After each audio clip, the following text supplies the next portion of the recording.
Okay, we're going to cover rotational motion today, Chapter 8. And we've talked a lot about objects that have some linear or translational position, velocity, acceleration, force. What we're going to do today is extend all of that into objects that are rotating. So first we're going to talk about some of the angular quantities for rotating motion. And we're going to consider, much like we did for cases of linear acceleration, constant linear acceleration, we're going to consider cases with constant angular acceleration, talk about rolling motion, introduce the quantity of torque, which is essentially the force in rotating systems.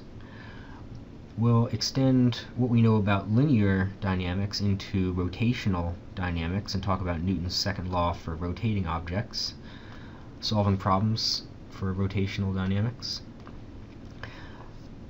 Rotational kinetic energy, very similar to what we know about kinetic or translational kinetic energy. Angular momentum and how it's always conserved, much like linear conservation of momentum. And lastly, talked a little bit about the vector nature of angular quantities. You can see that we're covering quite a bit of information. Fortunately, it builds off everything that we know about the linear sense of moving objects. So just to introduce some angular variables here, when we talked about position, we talked about how many meters an object has covered, and we used a symbol x. When we talk about things in the angular sense, we're going to talk about how many degrees, or more likely than not, how many radians an object has covered. And the symbol for angular position is going to be theta, very similar. Velocity, meters per second. The symbol for angular velocity is going to be omega, symbol right here. And the unit for that's going to be in radians per second.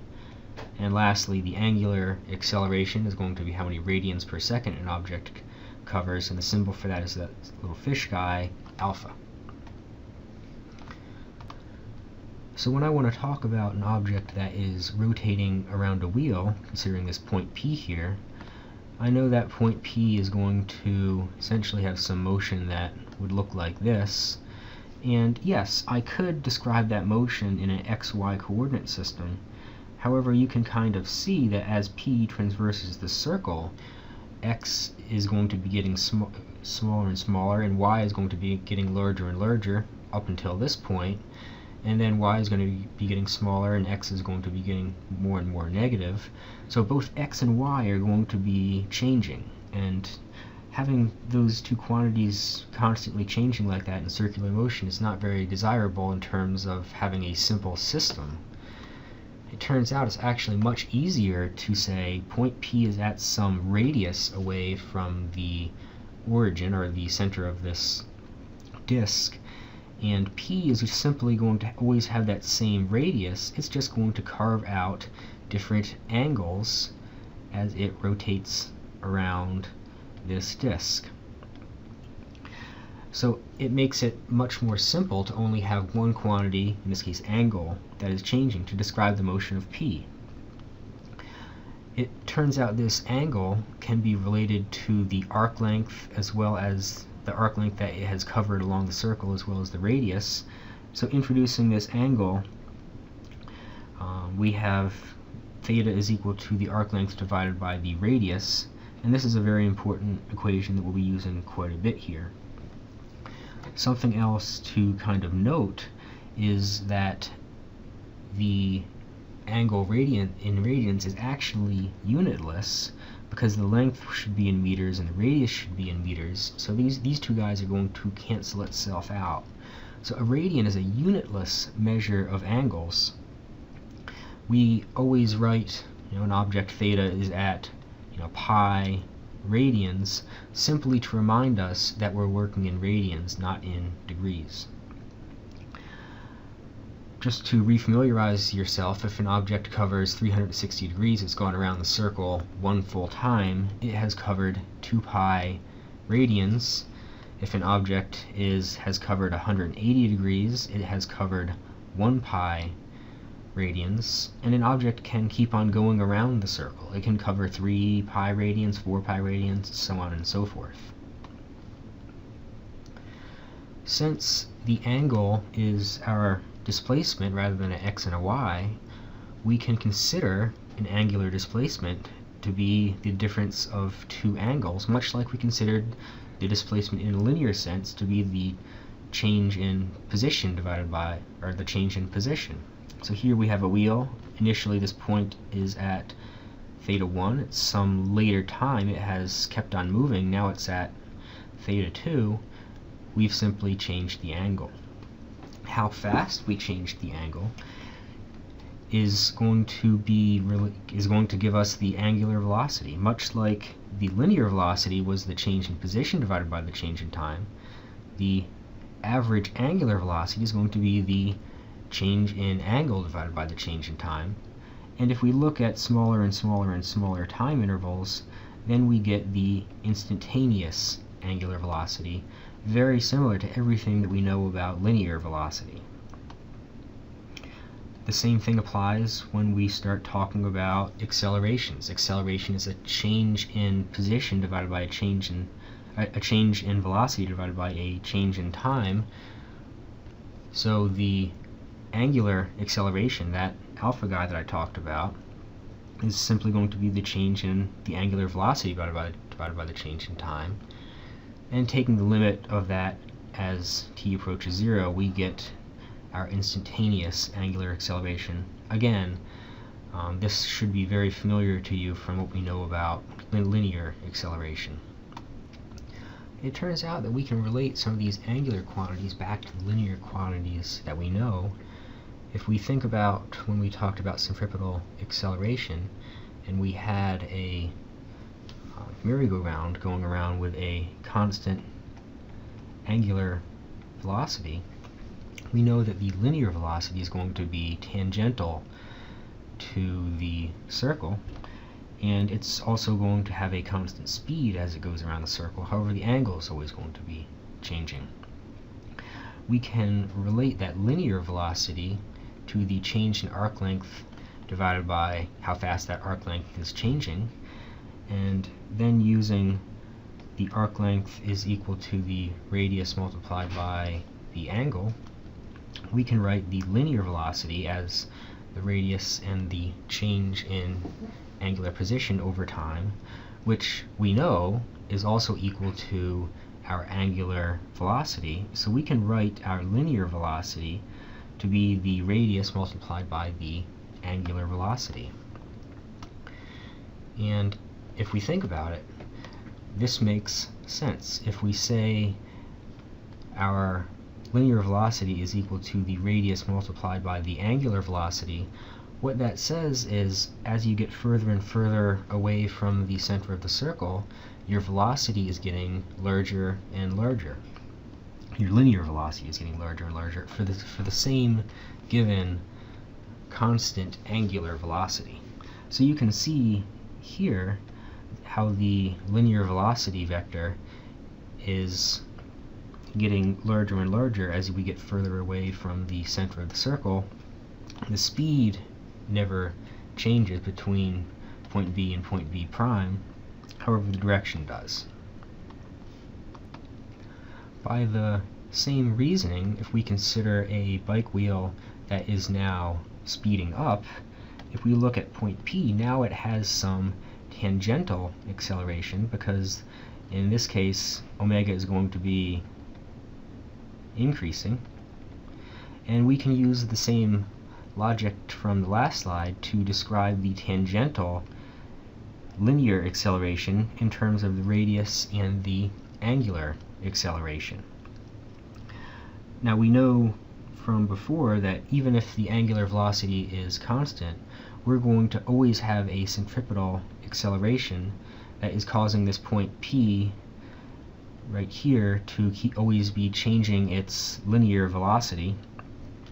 This radial acceleration we've already talked about is going to be v squared divided by r. If we relate back what we know about linear velocity to rotational velocity right here, we can also come up with how our radial velocity is related to our angular, or our radial acceleration is related to our angular velocity and the radius. So this slide right here is a very important slide.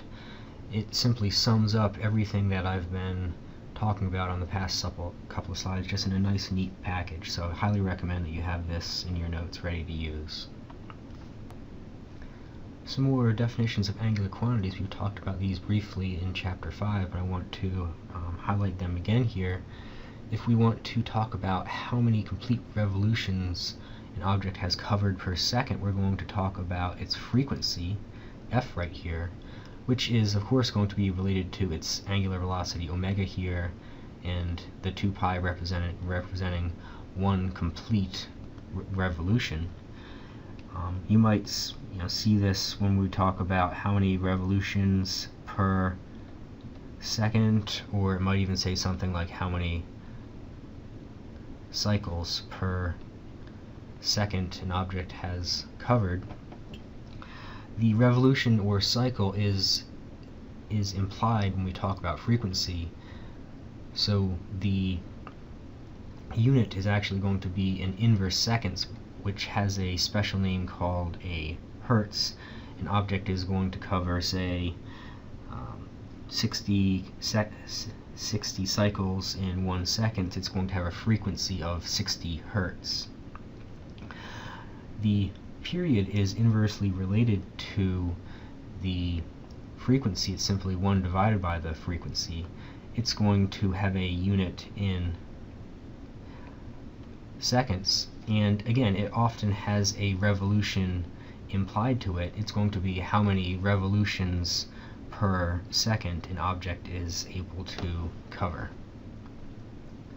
It turns out that we can apply a lot of the things that we know from linear motion to angular motion when we're talking about dynamics or changing accelerations. Here we have all of our equations from the linear motion. These are our good friends, and they have very closely related cousins, we can say, for angular motion. We know that linear motion, for example, we know a relationship between the velocity, initial velocity, acceleration, and time. If we come over here to the angular sense, here we have angular velocity, initial angular velocity, and angular acceleration multiplied by time. So while it may look like you have 4 new equations to memorize, if you already know these linear ones, you can simply substitute in the angular variables and get the equations of motion to describe the angular dynamics. Highly take a look at example 8.6. Make sure you're comfortable with identifying angular accelerations, angles, so on and so forth before you come to class. Lastly, let's talk about rolling motion motion without slipping. It's actually kind of interesting.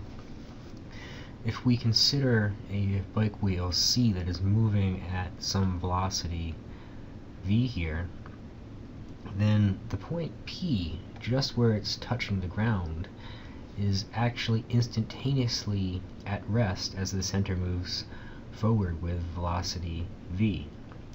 Now, granted, point P is going to change as the wheel moves further and further down the road, but point P is not moving relative to the road. What we can do to help quantify this is, let's pretend for a second that here we are now standing on the center point C here, and we're looking down. We are in a moving reference frame now. We look down at point P, and to us, we see point P moving backwards with a speed of v, which is going to be the same speed that C had up here. If we know what the radius is and we know what the speed is, then we could go ahead, we could calculate how the angular velocity of the wheel using our equation describing linear velocity and angular velocity.